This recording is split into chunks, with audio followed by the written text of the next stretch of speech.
All right. Hello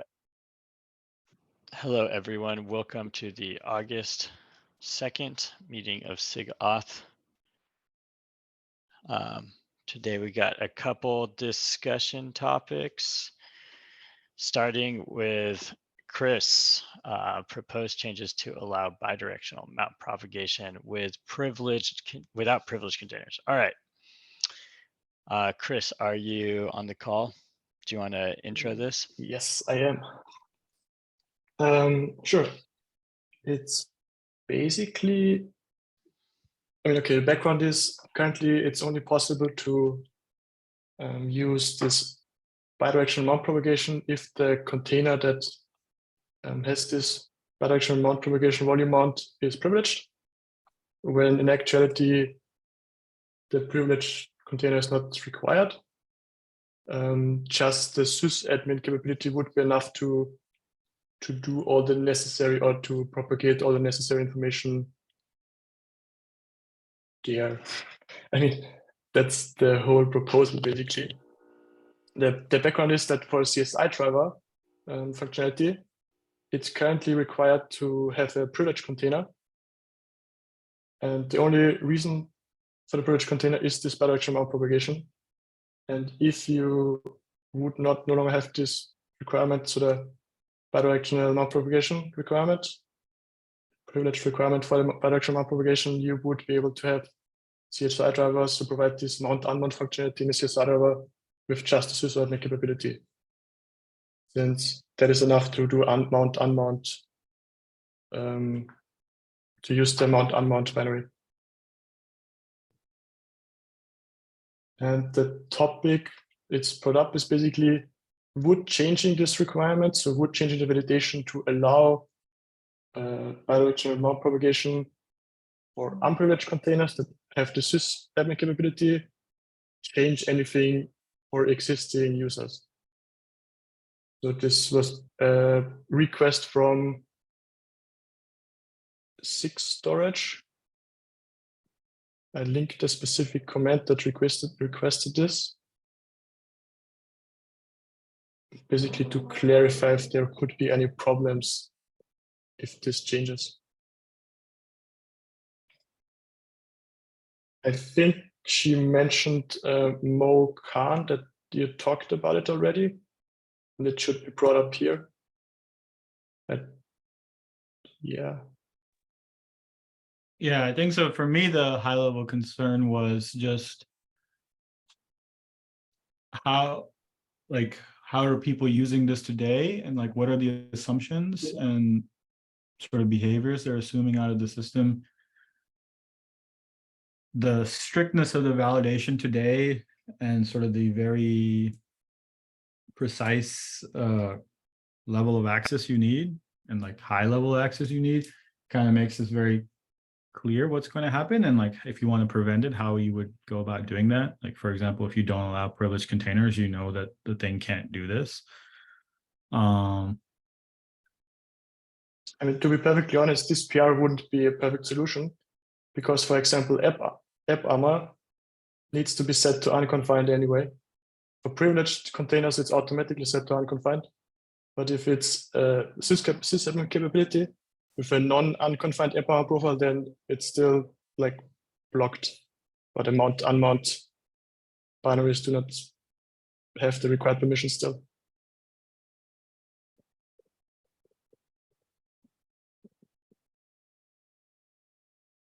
So when does mount not require sysadmin? Other than user namespace, some bind mounts.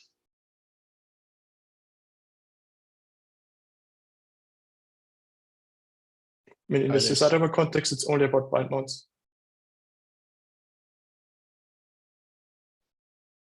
But yeah, I guess this would also allow it for other use cases. Because, well, bidirectional only is useful if the container can mount. Is that accurate?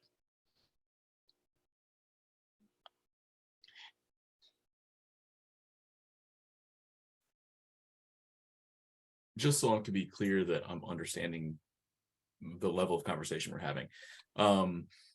This change would make it so that the pod itself wouldn't have to be labeled privileged, but the actual pod security admission level would still have to be privileged because we don't allow sysadmin capability on baseline pods. Is that correct? So we're talking about, like, I already have the ability to have privileged pods in this namespace, but this actual pod doesn't need to be privileged, so it is better than if it was privileged. Is that correct? Okay. I see your nod, so thank you. I mean, it's, from my perspective, I'm not really the. I'm just Yeah, I this mean, topic up. I think one of your questions there, Chris, was basically what is the difference between a privileged pod versus a pod that's unprivileged but has this capability, right? Like, what is the actual difference? I don't actually know that. Mike, do you know that? I mean, that was the question. The difference between a privileged pod and a pod with sysadmin. Yeah.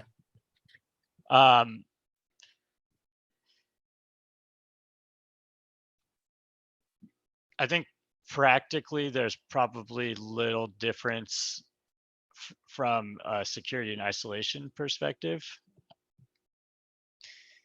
There are, I guess, trivial escalations with privilege that may be less trivial with sysadmin, but I would not draw a huge distinction between the two as far as isolation goes. I think with, privilege, you can mount dev SDA to get to the host file system. Maybe you can't do that with sysadmin, but you can do all sorts of nefarious things. To be clear, I'm not arguing against it. I just want to make sure I still understood. This would not be a baseline pod. This would not conform to baseline. It would still conform to. Yeah. Okay. I think my understanding so far is that there's validation that says you can't use bidirectional somewhere in API validation. You can't use bidirectional without privileged. Yep. So this would just be a change to validation.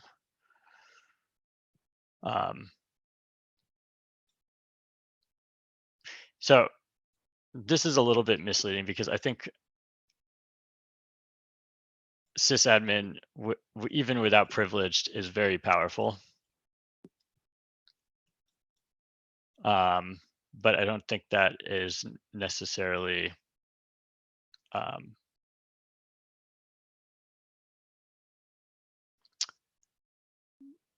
relevant to this discussion,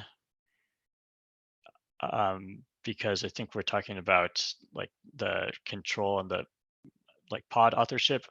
I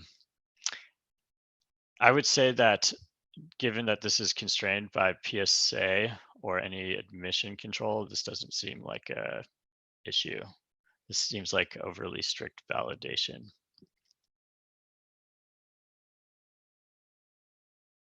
So I think I would agree that it's constrained by PSA. If you were using something like OPA to block a privileged pod from running, but not necessarily validating capabilities, is that even valid? Are you still kind of hosed if you didn't?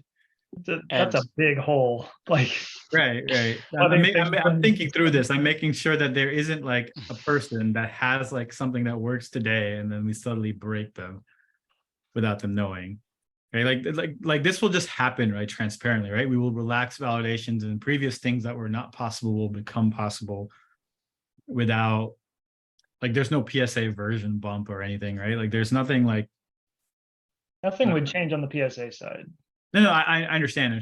I'm saying that that event at least makes it clear that something changed, whether you understand the change or not. At least you know there is a change, right?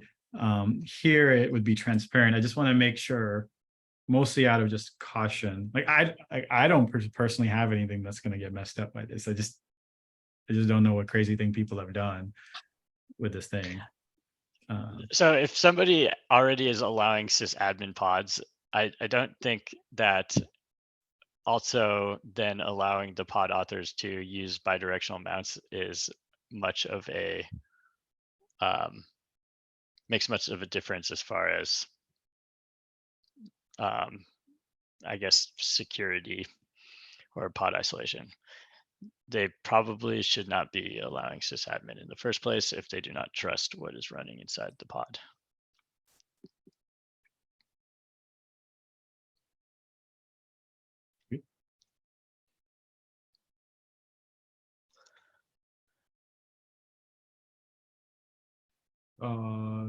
So I guess that's the answer for Chris, basically, that we generally feel like relaxing this validation is fine, at least from a security perspective. So as long Okay, as cool. the thing still works after you use this validation, it's fine.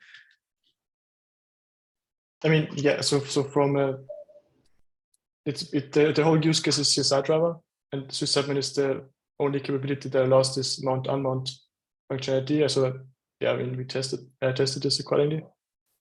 There is sadly no other capability that works, but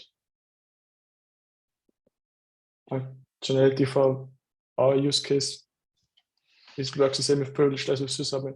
It's just it looks a bit better if it's a capability than if the whole pod is privileged.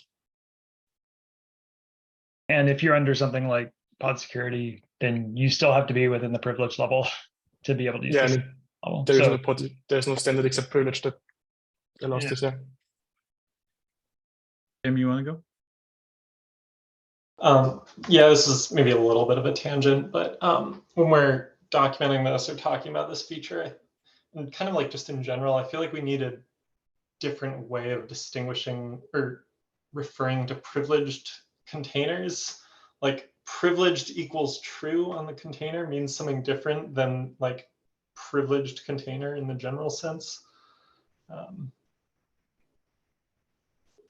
Don't have to dig into that meta point right now, but perhaps when documenting this in the release notes or something, use privileged equals true or something like that. yeah, to make it clear, we're talking about the API field. Yeah. Mhm. Okay. All right, Mo, you want to reply to this comment and say that we discussed in Sig-Auth and this sounds reasonable. Sounds good. Okay, thanks. Awesome. Jordan. I've been watching the issues from the security audit get opened and trying to route those to relevant SIGs. And there were a couple that seemed like they belonged to us to evaluate and reply to. I will say the most recent security audit had a higher signal to noise ratio than usual. They found actually several pretty significant issues, which was great. And I think the ones that were like specific and actionable have been fixed already. There were several recommendations made that sort of fall into the category of like architectural critique, I guess.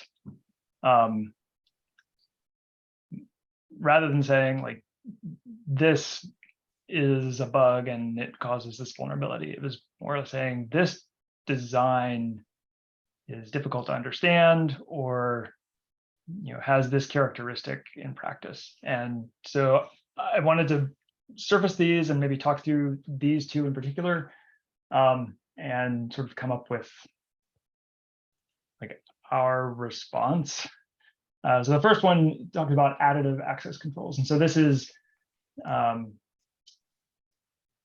talking about how the chain of authorizers works together. And so the authorizers are intended to be composable, where you've got a list of them.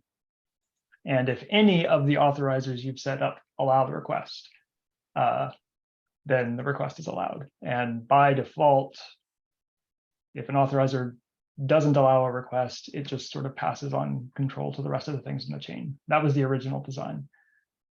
A few years ago, we added the ability for authorizers to hard deny a request and short circuit continuing down the authorizer chain. So that was added to the authorizer interface. The only authorizer implementation that makes use of that deny capability is the webhook one. The built-in authorizers, RBAC and Node and ABAC and everything, continue to just say, I don't know, continue on if they don't have a rule allowing something. So the only authorizer implementation that will hard deny and short circuit is the webhook one. This issue was critiquing that and saying the built-in authorizers should also have the ability to deny.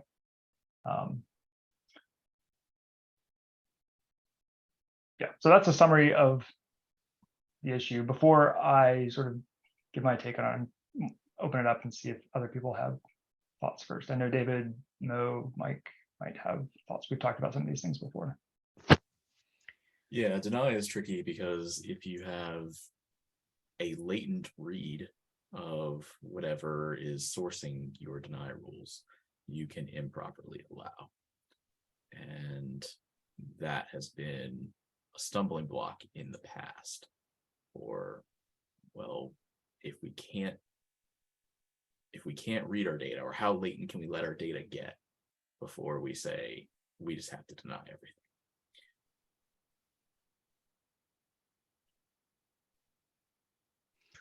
I think a similar related point there is that deny requires you to think of ordering in a very like precise way.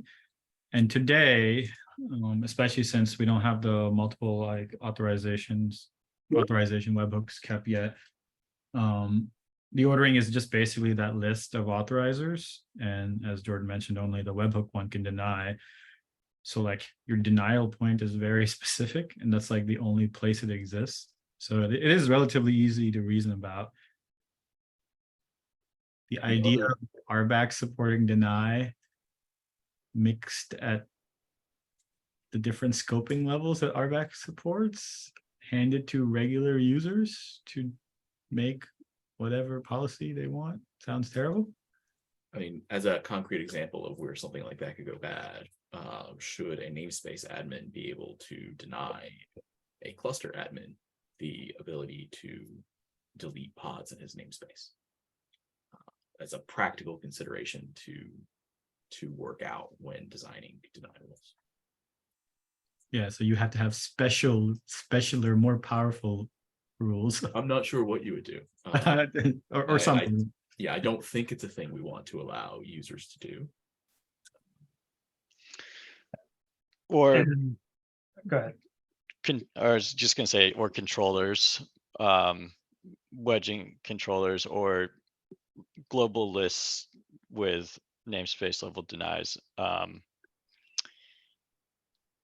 Yeah, there's all sorts of funny stuff that needs to be thought through. I know when we had done the design for multiple authorized or webhook authorizers, one of the use cases was like a pretty targeted webhook authorizer at the beginning of the chain, which you expected to like short circuit and deny like particular things. That was very scoped and sort of happened before the rest of the chain, and then the rest of the authorizers, Node and RBAC and maybe some external IAM authorizer type thing, just sort of working as they do today, where it's if any allow, you're allowed. I still think that's a reasonable use case, but it puts the ordering and understanding of the deny precedence in the hands of the person setting up the cluster. And so they can kind of say like this first thing in the chain can short circuit, and then the things that come after it don't. I think when you start, and importantly, the ones that are controllable via the API like RBAC, if you set it up that way, like when you get to the point of RBAC evaluating stuff, like you're no longer having to reason about deny. I think trying to, if we made an API that had deny rules, I think the precedents would not actually be easy to understand. And we would get a similar issue in the next audit saying, like, I have this allow and I have this deny, and it's too easy to mix these up and think I'm denying when I'm actually allowing, or think I'm allowing when I'm accidentally not. Maybe this is already covered, but the node authorizer is kind of a simple case, right? The node authorizer is allow only. It has an admission component which protects rights. That's a we'll get into that with the next issue actually. But the node authorizer is allow only. Well, I mean, so we know that nodes should only be acquiring their permissions ideally via the node authorizer. So it would be possible to give the node authorizer some sort of turbo deny that is like, and it's like an internal thing. It's not done via a webhook. So it's not like necessarily service to users that they would have access to a turbo deny from the node authorizer.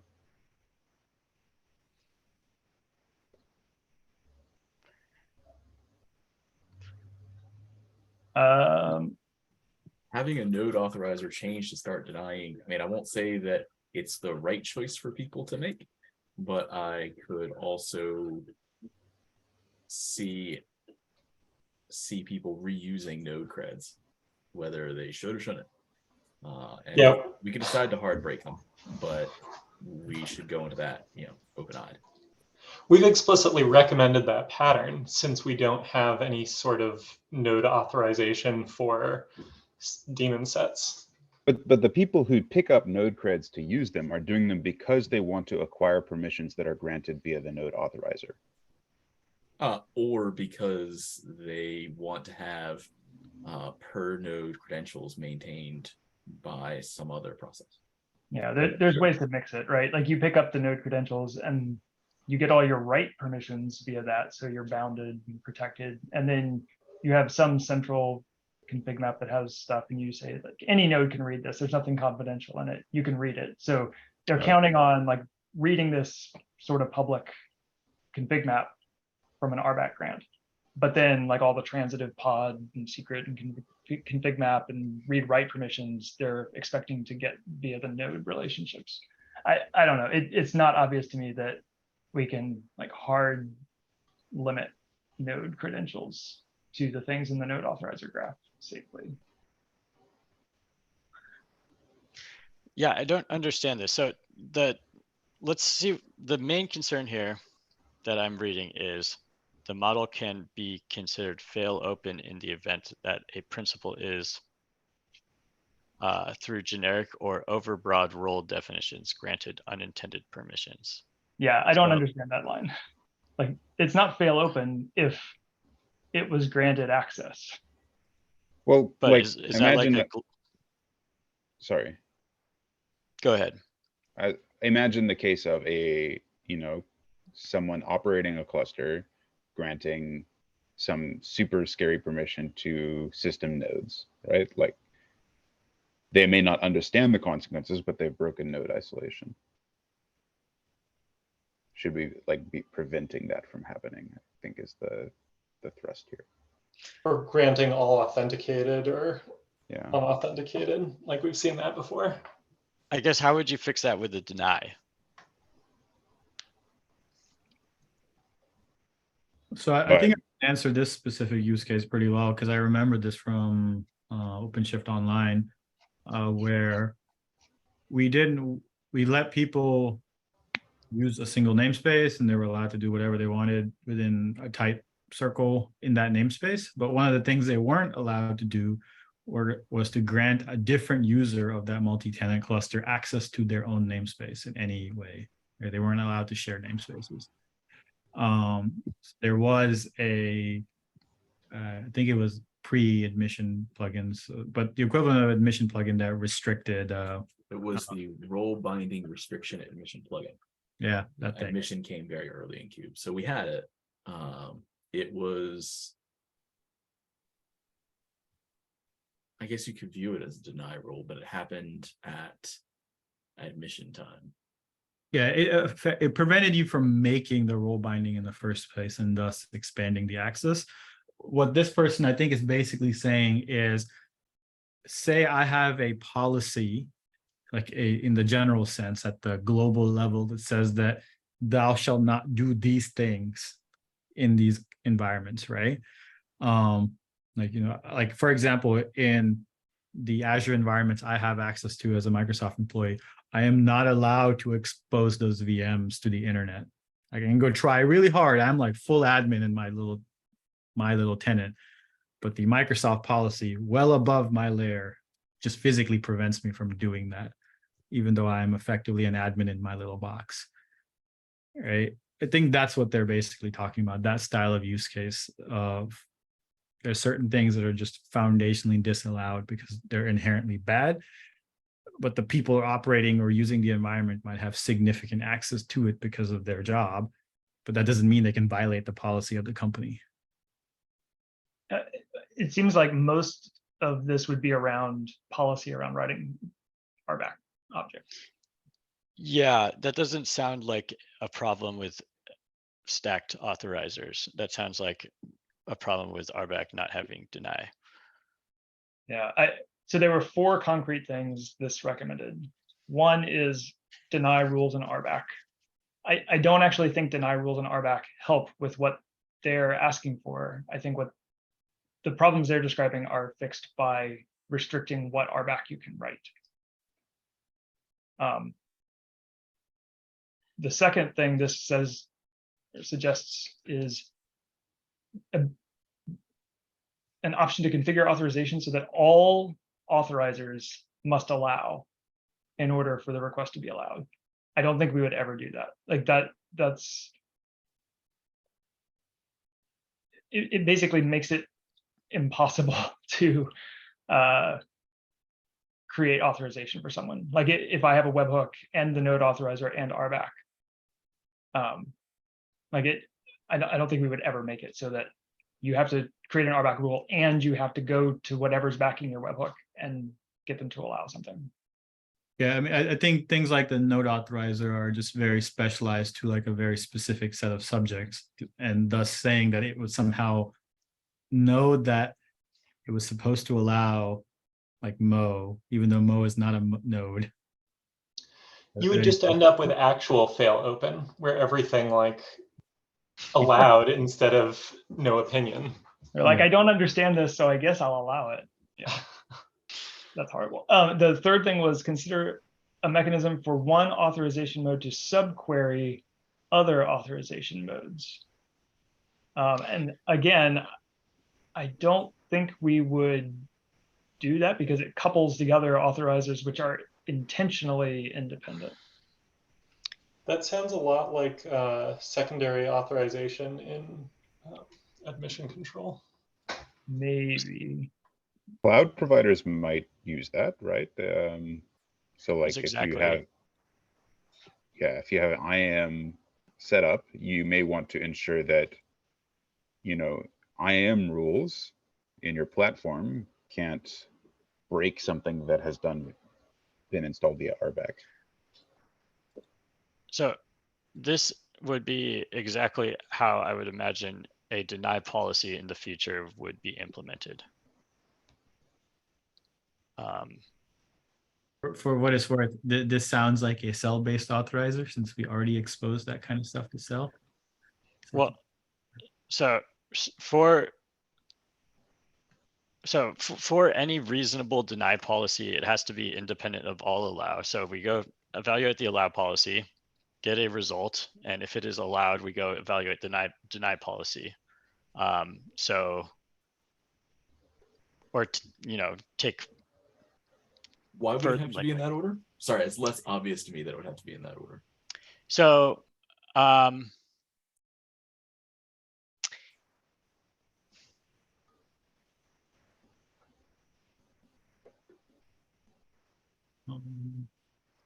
yeah, I guess it doesn't necessarily have to be in that order.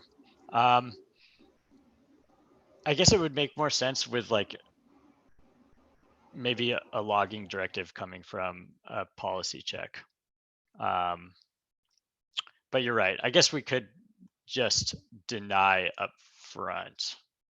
Yeah, never mind. Redacted. Yeah, I think the deny upfront can only be problematic if you like want to only deny. Like I'm trying to think like So I think where it gets really tricky is I suspect we are going to have a hierarchy, right? Where we say, Right. you know what, you can't ban a read of this namespace. Stopping a cluster admin from reading the thing in your namespace. That's not a thing we're going to allow.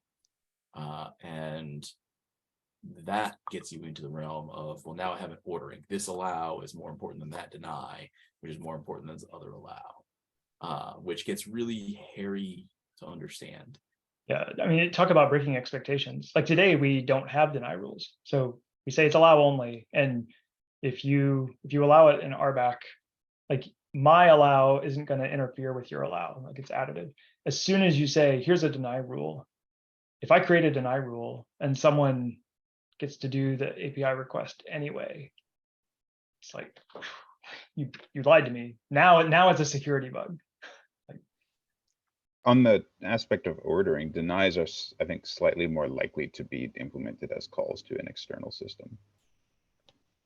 I think that's only true if we like Don't implement deny. yeah. Well, no, I mean, like, at least thinking about the use cases in GCP, denies come from cross-cutting policy that's installed, like, at the organization level kind of thing.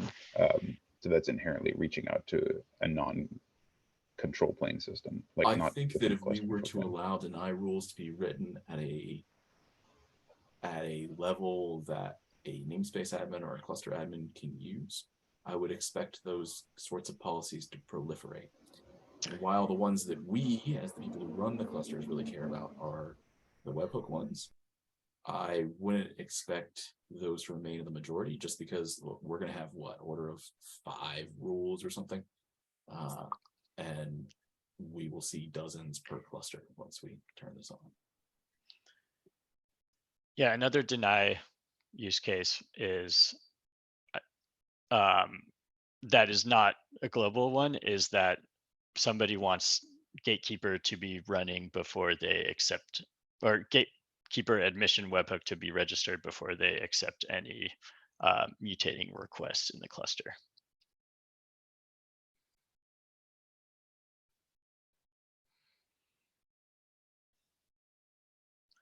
All right.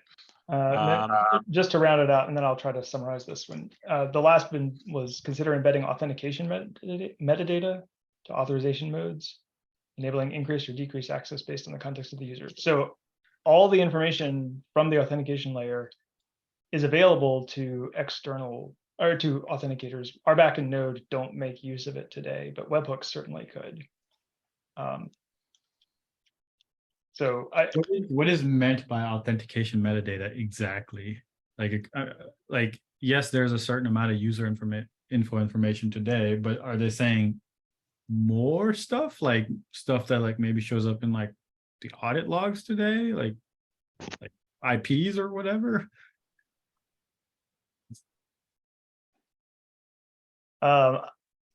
This doesn't explain, but I would suspect things like authentication mechanism, which I guess is not included. Well, you can include it in extra, right? So whether you include things like they use 2-factor auth. Yeah, if you're using Token a webhook. webhook authenticator, but if you're using any of the built-in authenticators, OIDC will get it soon. yeah. So Sorts of fancy stuff. Yeah, my answer for that, I guess, would be use some of the mapping extraction extra stuff that we have planned. Okay. What? Say that last part again.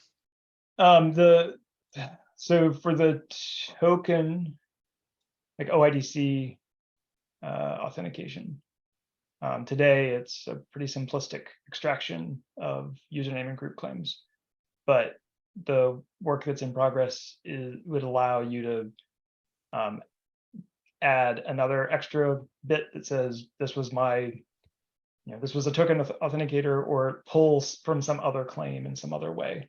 So you could populate stuff into the extra information in the user info.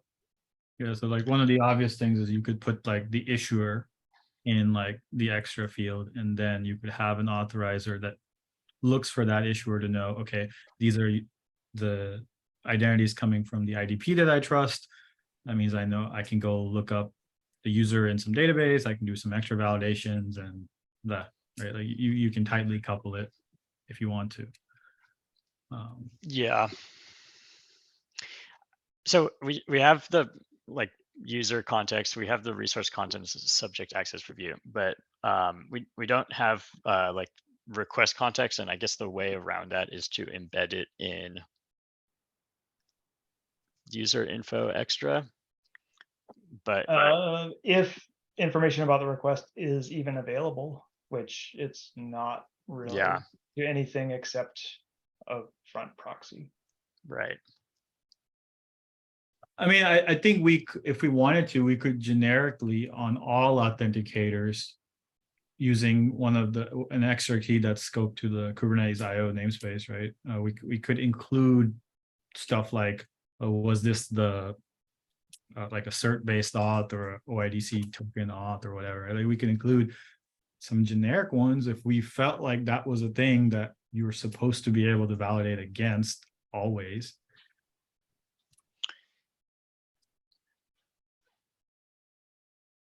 Yeah, I think it's useful in some form. I don't necessarily think that just a raw data dump of everything that we could possibly be making decisions on is something that we should strive for to include in subject access reviews.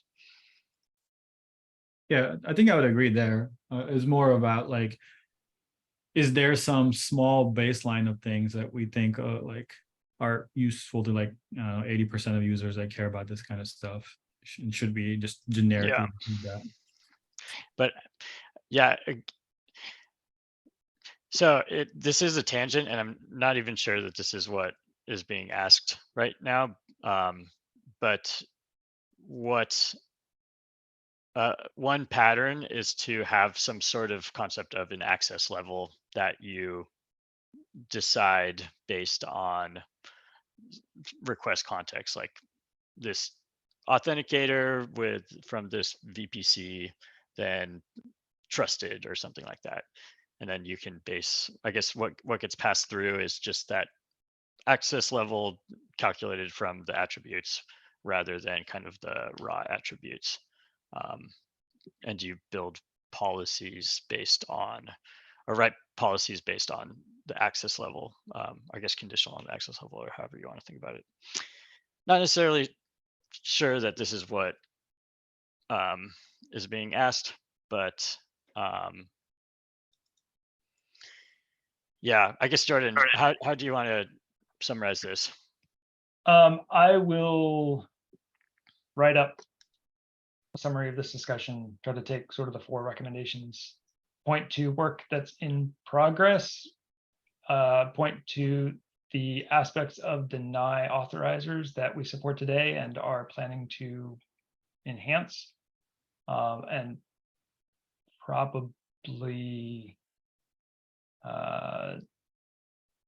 say no to the first 3 recommendations. Maybe ask for more information about the authentication metadata they're referring to. As just a aside, once we kind of resolve these, it'd be nice to actually close them, because I feel like there's a bunch of open stuff from like, I don't know how many years ago from the older audits that like I don't think we're ever going to address for similar reasons. It's not really great to have it just sitting around. And Tim, I see your hand up. Did you want to go? Yeah, I just wanted to kind of circle back to the point I made in the meeting chat that validating admission policy, I think really covers most of the use cases we've talked about here, including like even, access to some of the authentication metadata, but that's only for write requests. And I know we have sort of in the past kind of tossed around some ideas around like what would admission control for read requests look like. And yeah, I don't know. I guess I'm kind of questioning, like, do we really need to deal with this in the authorization layer if we have it in admission? And maybe if the answer is, well, we need it for read requests, then we should think about something else there instead. But like with admission, like let's ignoring the read issue altogether for a second, like admission on writes, even with the cell admission policy stuff, doesn't prevent like a cluster admin from just deleting the policy, right? And then doing whatever, right? So you can't use it for like an organization level enforced policy, right? Yeah, but the same would be true of an RBAC deny rule. Right. I'm more talking about like, it's not true for like a webhook deny today, right? Yeah, but we already support that today, right? Isn't this talking about a like user accessible API? I don't know exactly what it's asking for, like who's supposed to be able to do what and at what level.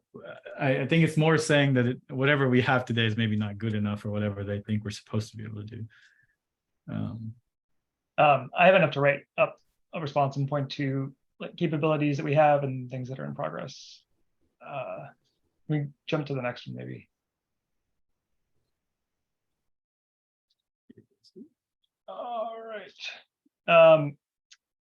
So this is talking about how there's like an authorization layer, well, an authentication layer, an authorization layer, and an admission layer, and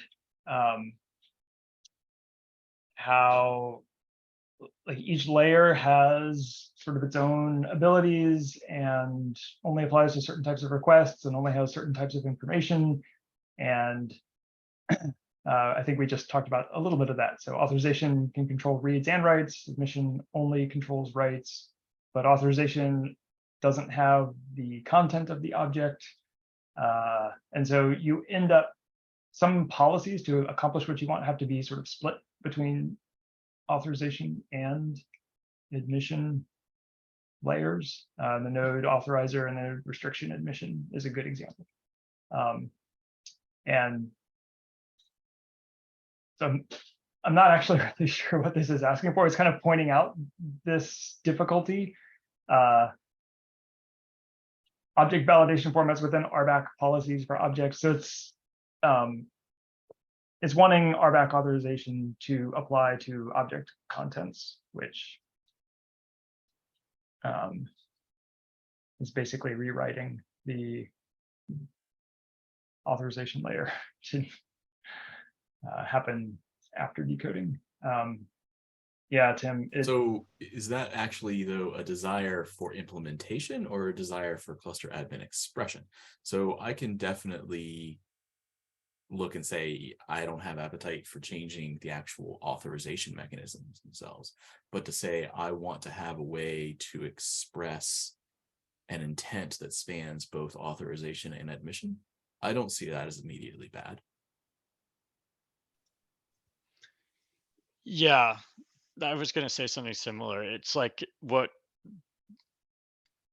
this could be modeled as an RBAC policy, or I guess a binding to a policy that carries an obligation that can be fulfilled by an admission controller or something else. So the obligation would be you have update, but it needs to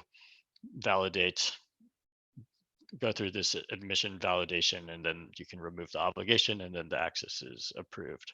Or I guess for a read, it might be actually read gets a little bit more complicated. So without, like, yes, you could write an admission plugin, or you could write a cell admission check that made an authorization call, which you could then authorize with RBAC objects. But that doesn't seem to address the fundamental issue that you still have to have an admission piece and an authorization piece. And unless you default, they're loosely coupled now. Unless you default to deny, like I don't see how we get to a place where you can just do the RBAC authorization piece, and like it implicitly gets called from admission, which until we get there, you still have to worry about the admission side. Are you just saying you fear a case where a policy is written that requires both authorization and admission, and someone has disabled the admission? Because otherwise, I'm not seeing the difficulty, right? Like, we can write the admission, we know how to do that. We can write the authorizer, we know how to do that. And you pass the authorizer, and then tighter enforcement happens at admission time. We do this already for rights. Correct. I'm saying that doesn't address this criticism. This criticism is that you can't just deal with things in one layer. You have to deal with multiple layers. So it depends on whether the goal here is, I wish that I had an API object that allowed me to express both of these things, a single object that allowed me to express both. Or if you think they actually care about the mechanism, I wish I had a mechanism to do both. And I would suspect that the vast majority of people care about being able to express it, not about how it is implemented.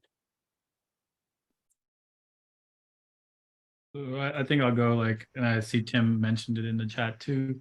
To me, the closest distinction I can think of for this particular issue is the fine-grained auth that Daniel was working on, which basically made the authorization checks at the field level like an ambient capability of the system.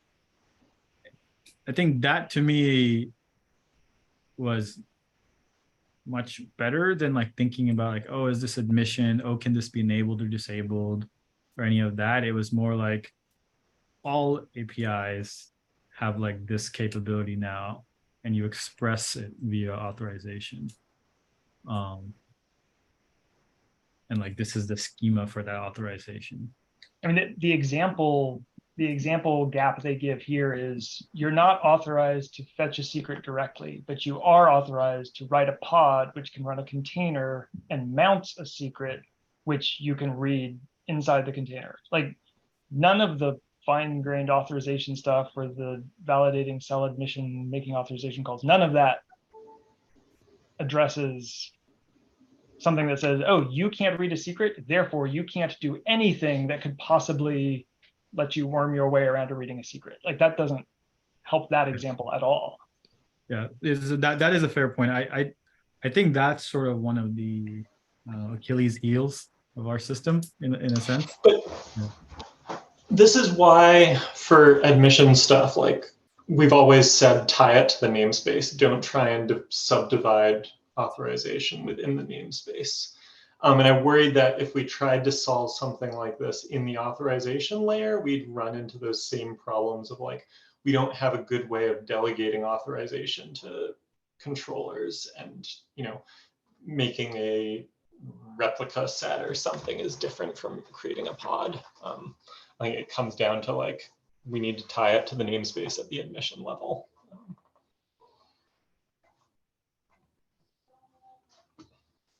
I feel like maybe a more general question, which is there like some sort of fundamental distinction between authorization and like a validating admission webhook? Besides the fact that validating admission webhooks only handle rights. One can be turned off. So authorization runs on all requests that hit the Cube API server, even ones that then get proxied on to aggregated servers. So authorization happens for every request that comes to the API server. Admission only happens for write requests, sure, but write requests which are handled by that server and they're not proxied on. So if you have an aggregated server, Cube API server doesn't run admission on those. It's counting on the backend server to run those. So admission only is run by the server that looks at the contents of the request, and authorization is run on every request, even if it's proxied. Okay. And also, it also, they just happen at different stages in request processing. Like authorization does not have a parsed body at that point. Sure, I mean, I understand that they are different because of how the system evolved, but like why wouldn't, if I were, you know, a cluster operator, why wouldn't I just write all my policy inside one giant validating admission notebook is kind of what I'm asking. Then I know that. Well, like one of the obvious things that comes to mind there is admission can only deny. Authorization can allow, deny, or say I don't know. Right? So it's got like 3 states, whereas admission has 2. Right? So there's no way for admission to tell you, yeah, you can do this thing. And I think that's one of my biggest complaints about admission is in order to get there, first you must allow from authorization and then deny admission. Right. So first you must overgrant access and then restrict it down based on, right? Like, so you can create pods, but not privileged pods. Like the way that's expressed in the system is you can create pods and then I make sure that you don't do anything naughty with your pods, right? What I would want to express is you can create non-privileged pods and it all happens in one place. But none of this helps the example, Jordan, that you had of like being able to reference the thing that you don't have access, right? Like even like, I don't know, like just, I guess, turn off exec and don't let people make workloads. I don't know. No, I'm not sure. I think that's really a valid, like, if you're giving people the ability to execute stuff in the namespace, like don't give people the ability to execute stuff in a namespace who you don't trust with the stuff in that namespace. Like execution permissions are high permissions relative to the API, read access to the API objects in the namespace. That's what I'm saying. I can see some compelling case for Eric Toon's I wish I had some intersecting capability where the thing creating the pod checked to make sure that he was acting on behalf of an entity that could create a pod. I'm not saying I would take up the cause and build it, but like, remember Eric described that back in a long time ago. Like 2016. Yeah, it was a while back, but I remember Eric Toon had an issue saying he wanted to be able to do this. Yeah. Okay, I'll try to summarize some of the discussion. I find these sort of architectural critiques difficult to know how to respond to, when in some ways they boil down to like, I wish we'd done things differently, maybe in a fundamental way. Like, I'm not sure how to get from where we are to a place that makes some of this better. At least not without breaking stuff. Or yeah, or in a way, like would another layer or another way of doing things that keeps everything that currently works working, like would that actually help this, or would it just be more confusing or more error prone because now there's another way that sort of makes you think that it can restrict things, but actually it's backwards compatible, so the defaults are not going to break the things they're currently complaining about you having access to. So now what I'm imagining is the Kubernetes book is this thick, and then the Kubernetes, the good parts is like this thick. That's what I'm imagining right now. We got 3 minutes. We can maybe start talking about that last one real fast, and then maybe continue next time. That way it's on folks' radar to think about for 2 weeks. They didn't complain at me yet. Actually, I don't have your screen share open, Mike. Do you have it open? Can't remember. Kep on requester info. Okay. I can provide. Oh, Mo, do you want to go or shall I? Oh, go for it, James. Yeah, so you had the initial thoughts. I think, yeah, this kit is very, very briefly put together this afternoon. So I do apologize for basically nothing else being filled out. The general use case that we had here is needing to be able to verify, basically given a token, like a projected service account token with a specific audience, being able to verify the requester of that token. So like which node specifically requested it. And the reason for that is we have trust anchored in the identity, like the kubelets identity, that may be TPM backed or something like that. So being able to do that cross-referencing from the requester prevents things like replay attacks outside of that host. So being able to take the projected token from one host, move it to another, and replay that. So as it stands, the current solutions that we'd have without this change would be to do like a get pods and look at the node name and then do some cross-referencing there, perhaps matching whatever else. But as chatting with Mo in the Sig-Auth channel as well, we were talking about the idea of embedding a username claim into JWT tokens returned from the token request API. This also goes on, and it's not mentioned in the KEP, to talk about the idea of embedding the UID of the requester, the UID of the token, correct me if I'm wrong there, Mo, into those tokens so that in the audit log, we're able to actually record that as well. That is actually in order to supplement the fact that embedding groups into the token would cause that to grow quite a lot. And this way we actually still get that, full traceability through. So they're kind of two separate features, but related because the UID is there to supplement the lack of embedding groups or extra user info into those tokens. So that's kind of the background, Mo, if you want to add anything. Mike, can you put the because I think the Sure. example at the top kind of make it easy, right? So like you start off as a cluster admin, and then you get a service account token. And so that service account token, if you look at it, like just decode it, right? You can see now it has a JTI claim, which is just a GUID, and it shows who the user was that requested this token originally, which in case was the cluster admin.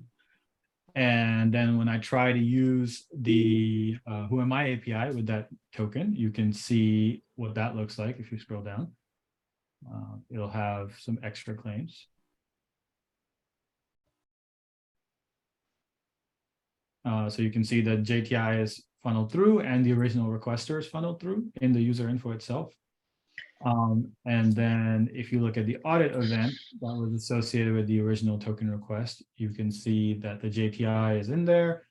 And then obviously because the user info has a bunch of this information, when the actual service account makes calls, that information is also carried forward, which is that last little JSON blob. That's basically at a high level, like what the KEP is talking about.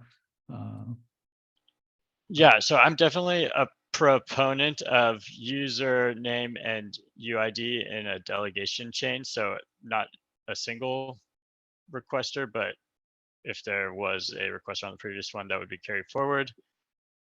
So you can't do that because it drops extra. So it drops extra in groups, so it can't chain.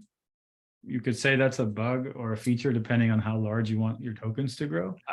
Yeah, so what I was going to say is, is it sufficient to have this in audit logs with the audit annotation? So you can go and post-process using the JTI to join, and you have all this information. You just don't have it at runtime in a token. It could be sufficient. So I think, James, correct me if I'm wrong, for your use case, are you validating the actual token, or are you validating as like a token authenticator that's behind the API server so it doesn't see the actual token?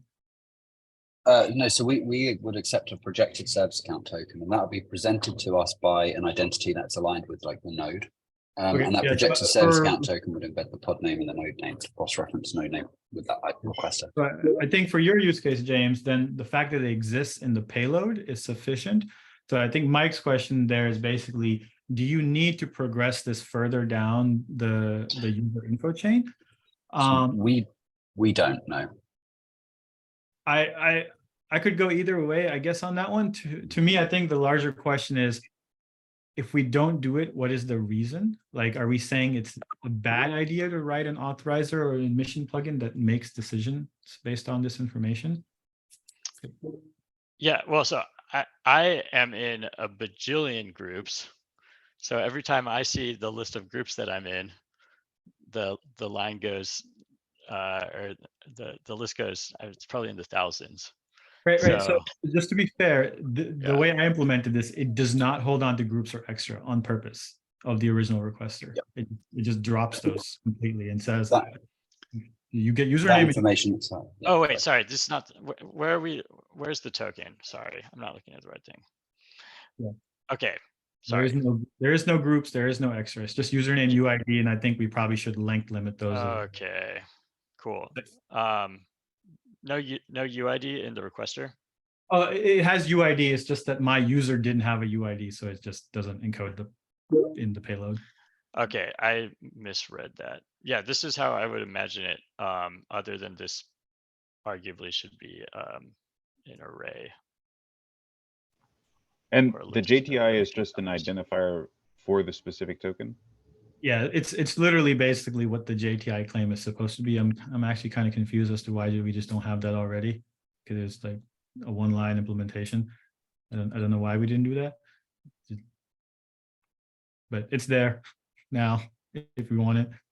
And then, but yeah, so we're way over. We can sort of continue this maybe next time. But yeah, so if folks have like specific thoughts and feedback, James, if you have time to like complete your needs and use cases into the KEP, then we have some good understanding of like where everybody stands. But this is like super trivial to implement, and I think it probably would help a decent chunk of folks that care about this stuff. Yeah, I don't have. Yeah, I'm definitely a proponent. Other than, I guess my only question is the multiple requesters. So that's the only thing. Like, how can there be multiple requesters? Because considering only one entity makes a token request. Mike is saying chains of requesters. Like, So I So request who and issued the take token that, above that? Another one, or take that and request another one. Right. it's Okay. rare-ish, I guess. But yeah, it's technically possible. Cool.